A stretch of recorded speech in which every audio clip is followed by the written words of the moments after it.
West Indies Cricket, Caribbean Cricket Podcast.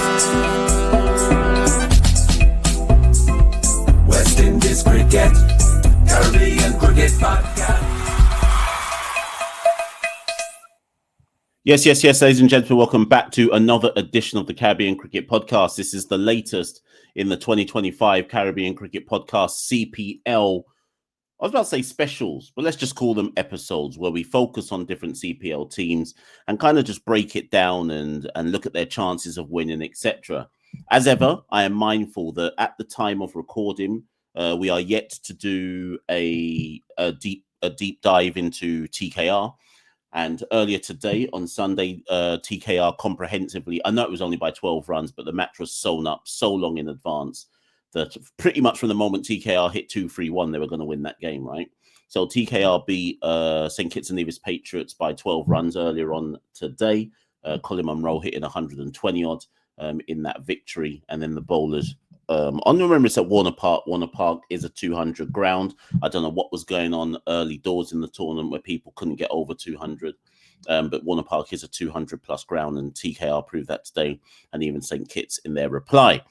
But later on today, and when I say later on, I mean by the time you watch this in about an hour or so, you're going to see the debut of Saint Lucia Kings, the defending champions in the tournament, as they take on, I don't even know who they're playing, actually. Are they playing Antigua?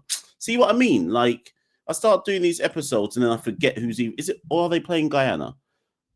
They're playing Antigua. So Saint Lucia Kings are playing Antigua today. This will be Antigua's third game in the tournament. So for those of you who've been keeping track of the tournament so far, the first two phases of this tournament are in St. Kitts and Antigua. So tonight will be Antigua's third game and St. Lucia Kings first. At the moment, Guyana lead the table on net run rate, TKR second. St. Kitts and Nevis Patriots are third with 2 points as well, but they've played 3. Antigua fourth with 2 points, but they've played 2. Barbados fifth with 0, and St. Lucia Kings are yet to debut in the tournament. Now, like I say, St. Lucia Kings are defending champions. Last year, they won their first ever CPL tournament. And as ever, let's bring up the team. So this year, St. Lucia Kings team, and obviously they are led by Daren Sammy, who is the defending current West Indies coach, defending champion coach from last year as well. St. Lucia and Daren Sammy are pretty much synonymous. You can't have one without the other. And what I find interesting before we even get into the squad, the most interesting thing for me is how long will Daren Sammy be coaching St. Lucia in this year's tournament? And the reason why I say that is CPL this year finishes on the final is on the 22nd of September, right? Now, of course, St. Lucia might not get there. And maybe St. Lucia don't even make it to the eliminators, right? In which case, if they didn't make it to the eliminators, maybe it won't affect Sammy as much. But for those of you who haven't been keeping track, on the 25th, 25th, I want to say it's 25th, 27th, and I think 29th, West Indies are playing Nepal in a 3-match T20 series, right? And you would assume that given the first match is on the 25th, you would assume that the West Indies team have to depart. Those matches are being held in UAE, if I'm not mistaken, or Sharjah or something, right? And if I'm not mistaken, the West Indies team would want to fly out to those games. You would think at least 4 or 5 days before those games start, right? So that means you would be expecting the West Indian players who are selected in that T20 series to fly out before the final of CPL. Yes, they may say that players who are involved in the CPL final can fly out on the day of CPL or the day after, but you would assume as preparation for that series, West Indies would want to be in UAE at least 4 to 5 days before the competition or before the series begins. So let's just argue and say, for example, that St. Lucia Kings make it to the final. It is not logical for Daren Sammy to be coaching all the way up to a CPL final, then flying out after his squad of players have already left to go to play the series against Nepal. So I feel that it's important, whether it be CPL, whether it be Cricket West Indies, whether it be Daren Sammy himself, whether it be journalists who ask Sammy the questions at press conferences, when are you leaving CPL this year to go for your West Indies duties? Arguably, Daren Sammy shouldn't even be a coach in CPL. When Phil, and this is no slight on Daren Sammy. I'm just stating the facts, right? When Phil Simmons was head coach of the West Indies team, he wasn't allowed to coach a CPL franchise at the same time.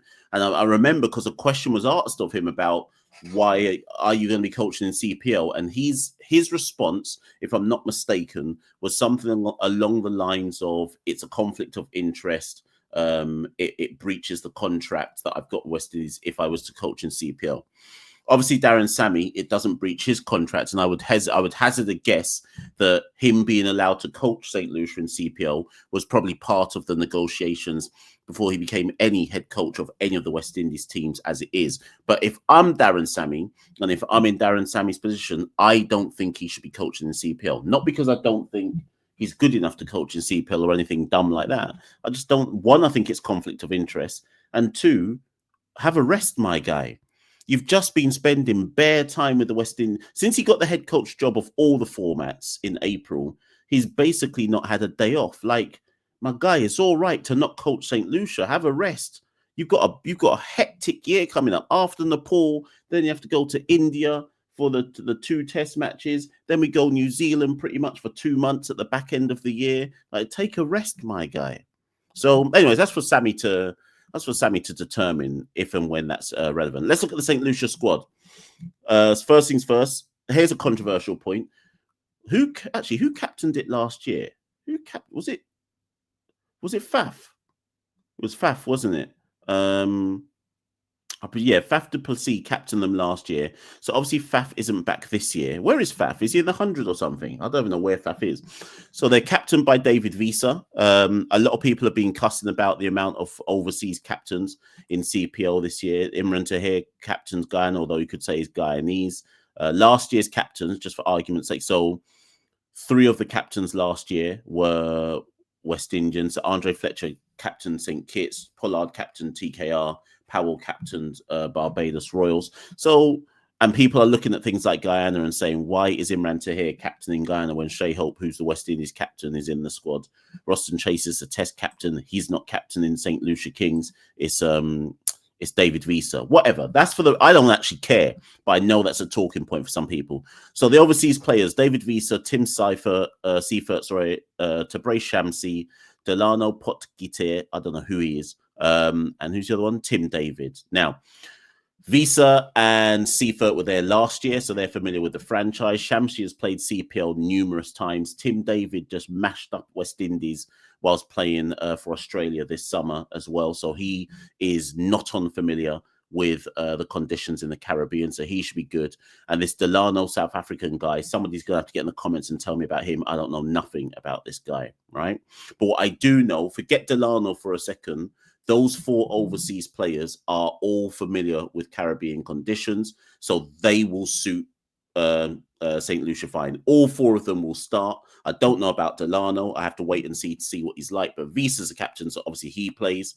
The all-rounders, Tim Seifert, we already know what he can do. Shamsi is Shamsi. He'll laying down people on all tournament. And Tim David can basically win matches on his own if he fires for St. Lucia. Then you look at the rest of their squad. Most of their squad is retained from last time. This is a squad that is very, very familiar with the St. Lucia Kings setup. So Alzari Joseph, Johnson Charles, Roston Chase, Matthew Ford, Aaron Jones, Kari Pierre, Shadrach Descartes. They were all with St. Lucia last year. So if you include Tim David and Tim Seifert, that basically means 1, 2, 3, 4, 5, 6, 7, 8, 9 of their 15-man squad are already familiar with the Kings as a franchise.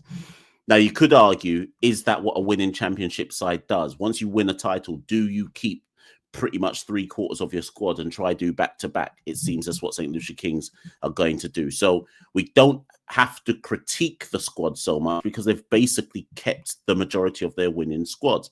So then we have to look at, so who are the new additions outside of that? And you have to look at who they've retained. And even then, they're not new additions per se. Who are their drafted breakout league players, and those are Javel Glenn, Micah McKenzie, Johan Jeremiah, Keon Gaston, and Akeem Orgis. Now, if I just look back at last year, just remind myself. So, just trying to see if Akeem was there last year. Who else? Who else are the other players? Sorry, people, I'm trying to go back and forth and check my list. Akeem was there last year. Joan Jeremiah was there last year. Glenn wasn't. Yeah, so Akeem and Johan Jeremiah were there last year. So that actually means that 11 of the 15 were all with the Kings last year. So again, now Akeem Ogis, he played number 3. He pretty much he was one of the few young guns in last year's competition who actually got game time. So big up to Sammy and the Kings for actually trusting in the Ute man. So you would assume that Akeem gets game time again this year, or significant game time. Keon Gaston is the young seamer. He's got potential, Keon Gaston, so it'll be interesting to see how much game time he gets. Javale Glenn, I'd be surprised if he gets much game time. Micah McKenzie, the leg spinner, he really should just be learning as much as he can from Shamsi. He should use this time to just pick Shamsi's brain, be in the nets with Shamsi 24/7, just updating his skill set. The young Ute man, Micah McKenzie, and Jan Jeremiah, like I say, was there last year, so he's very, very familiar with the Kings setup. So there's, of all the teams in the tournament, the Kings, and obviously when we get to TKR, are probably the one that requires the least amount of dissection because it's pretty much the same squad. So what is it? 2, 4, 6, 8, 10, 12, 14, 16. I said 50-man squad. It's about 17 in there, right? So the question mark around the Kings side is how do you make an 11, right? Again, by the time you lot watch this, we'll know the first 11 for their game against St. Kitts. So I guess what I like to do is process of elimination. Who do I see as undroppable in this side? Visa, Joseph, Johnson, Charles. That's 3. Count my fingers, people, because you'll see by the time I get to 11, you'll realize how this team pretty much writes itself. Visa, Joseph, Charles, Seifert, Chase, Shamsi, Tim David. That's 7. If Matthew Ford is fit, 8. Akeem Ogis, I think, plays 9. 9. Is there enough bowlers in that side? 9. Do you know what? Gaston might get a play in this team, you know. That's 9. So I think there's 9 certain starters. And then you're starting to look at things like, does Descartes get a play? I can make an argument for why Descartes must get a play. I could make an argument for why Aaron Jones should, why Carrie Pierre should. This is a very good squad, you know, that St. Lucia. I would be shocked if St. Lucia don't make top 4. So let me just say that again. I think all these players are certain starters. Visa, Alzari, Johnson Charles, Tim Seifert, Roston Chase, Shamsi, Tim David. That's 7. Akeem Ogis, 8. Matthew Ford, 9. I think those 9 are certain starters, and then you pick the other 2 from there. So let me know, people, who I might have that 9 wrong, but I think those 9 are probably certain starters, at least initially, for this St. Lucia side, but I can't work out who the other 2 might be. As I said, that team, though, I'm looking at the bowlers just thinking, do they really have enough pacers? Alzari bowls 4, Matthew Ford. I mean, there's question marks about Ford when the ball isn't swinging. So does Keon Gaston have to get a play? I need to look up, as I'm talking, people, let me look up this Delano guy, because true say, I don't know nothing about this guy. For all I know, he's a pacer. Let's see what, right arm medium. What is this? 1 second, people. Let me look up this guy, because maybe he's a pacer, and that's why he's in this. It says right arm medium, middle order battles. 118 wickets. So in T20 cricket, Delano has 42. This is a genuine all-rounder, this guy.